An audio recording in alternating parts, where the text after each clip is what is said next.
When I took office on 9th January 2024, I reminded Parliament of my duty, which is to keep the government in check, as provided for in our Constitution, Article 82A, Section 6A and B of the Administration of Parliament Act, and Rule 14 of our Rules of Procedure. So it's now been a year of keeping the government in check, together with my colleagues on the shadow cabinet. It's been a tough year, but I thank God I am a tough man, and we are a tough team as colleagues working together. As you saw, I was fought from the word go by many people, but I stood my ground because I had work to do together with colleagues, those here and those not here. There's been numerous challenges, as we kept adumbrating them to you, that were out to frustrate us. Something that we said will not bog us down. You see, the thing about leadership, it is to encounter challenges head on and you keep transcending them. So numerous challenges. Yes, mukwano gwange awo nyinyini bwe tugenda kubanga tutandikira ngenda kubanga nkuvuuniriramu ku muganda waffe Leader of Opposition ate era nga spokesperson wa National Unity Platform ebigambo byagenze maaso n'okwogera jjukira luno lubadde lunaku lwe lwaweza omwaka ogumu bukyangayingira ofiisi mu bufuzi bwe bwalimu gwe omukwano gwange ali eyampuliriza. Oli ku Yugi Update TV kosinzira okuba ng'otuwuliriza gwagala twegattako n'atanaba kirirawo wansi waliwo ekigambo subscribe kikooneko ojja kuba osobola bulungi nnyo otweyungako gwe omukwano gwange ali eyo ampuliriza. Mbagala nnyo abali emitala w'amayanja mwebale kwekuumira ku mayengo gano aga Yugi Update TV mwebale kwagala mukutu guno. Kakati mu bimpimpi okusinziira Joel Osanyo Leader of Opposition byayogedde eri ku press conference ng'alese bannamawulire badde bakuŋŋaanye asobole okuba nga ababuulira omwaka engeri bwe gutambudde, naye mu bigambo bye eby'omusolosole ebibadde ebimpimpi agambye nti bwe nayingira ofiisi ng'ennaku z'omwezi 9 mu mwezi ogwa Gatonnya gwa January 2024 agamba nti nze njijukira Parliament, agamba nti nno najjukizibwa omulimu gwange ku Parliament ogw'okukuuma gavumenti nga ngikyekingako, ogw'okukuumira eriiso ku gavumenti nga bwe kirambikibwa mu ssemateeka wa Uganda. Okusinziira kawaayiro aka 8 2 mu sanction 68 ne B mu sanction ya Parliament Act eya Law 14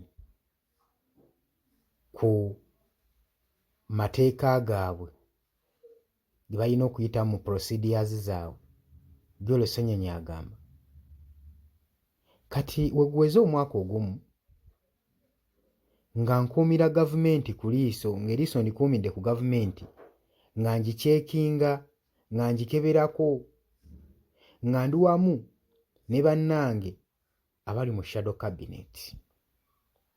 Joel Osanyo wagamba tegeeza oli ku Yugi Update TV kosinza okuba ng'otuwuliriza gwagala otweyunga kukirira wansi waliwo ekigambo subscribe kikooneko ojja kuba osobola bulungi nnyo tufollowinga buli kye tukuleetera, buli kye tukola ojja kubanga okifuna bulungi nnyo gwe mukwano gwange ali eyo ampuliriza.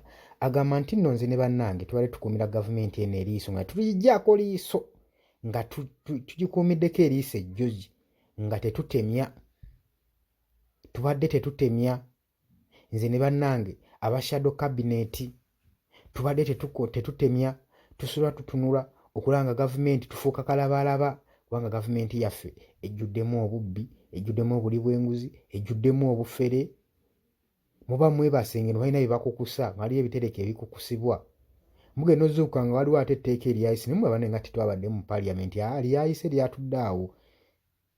Oba okitegeera kati Ssenyonyi byagezaako okuba nga atunnyonnyola gwe mukwano gwange ali yampuliriza. Agamba omwaka gubadde muzibu, gubadde ttaafu, mbabuulira baganda bange tebibadde byangu. Agamba tebibadde byangu naye n'agamba newankubadde gubadde muzibu naye nange siri musajja mwangu, nange ndi musajja muzibu. Joel Ssenyonyi temundabira wano, mba mwagala okummanya. Mbuuza eka. N'agamba era naffe newankubadde gubadde muzibu, naffe era tubadde bazibu wamu ne ttiimu yange, tituli bangu, tuli bangu, we are tough people. Nze ne bannange be tukolagana nabo mu woofiisi eno. Agamba era mwandaba, agamba okumanya omwaka gubadde muzibu, gubadde muka, ne naffe tubadde baka ne bannange. Mwabirabirawo, mwabiraba okuva we natandika okulwanyisibwa, we nagamba nti kati nsimbudde, ensajja ne bajjayo enjala, ebintu mwabiraba. Abantu bangi bajjayo enjala, abasajja bangi bajjayo enjala. N'agamba naye nayimirira ku bigere byange ne bannange, kuba agamba nalina emirimu egy'ekkola wamu ne bannange omwaka ogwo.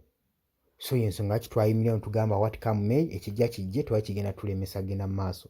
Abali b'enguzi tulina obbaswaggula, ekyetaagisa okwogerako tulina okyogerako, ekyetaagisa nga tulina okikumirako eriiso, kubanga gwe mulimu ogwatuleeta mu shadow cabinet, tulina okukikola ne tutabaira batiitiizi.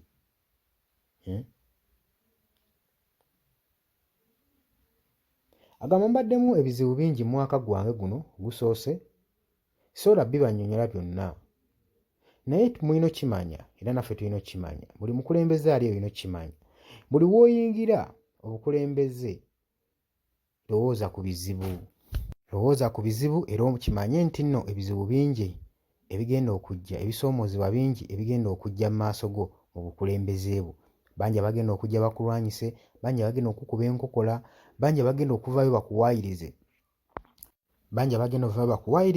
olw'okubanga balina kye baagala okuyisaawo gwe mukwano gwange. So omulimu gw'okukuuma eggwanga si mulimu mwangu, era kyetubadde twebaza muganda waffe, era nange ntwala eddoboozi lino okwebaza muganda waffe Joel Ssenyonyi okulaba ng'alwanye n'okutuuka awo w'atuuse, ng'asigadde musajja ali strong. Abasajja bamulwanyisizza kyo tukkirize, bukyangajja mu buyinza, abasajja bamulwanya, abasajja bamukubye enkokola, naye ayimiriddewo ng'omusajja wamu ne bakolegi be. Ate twebaza ne President Kyagulanyi Ssentamu okukumaakuma abaana bano, obazzaamu courage n'amaanyi okusigala nga bali kimu, nga bayimiridde, nga bali solid, wadde waliwo embeera ebaleetera okubeera nga bali intimidated, naye ne basigala nga tebanyeenyezebwa, ne basigala nga bali kimu.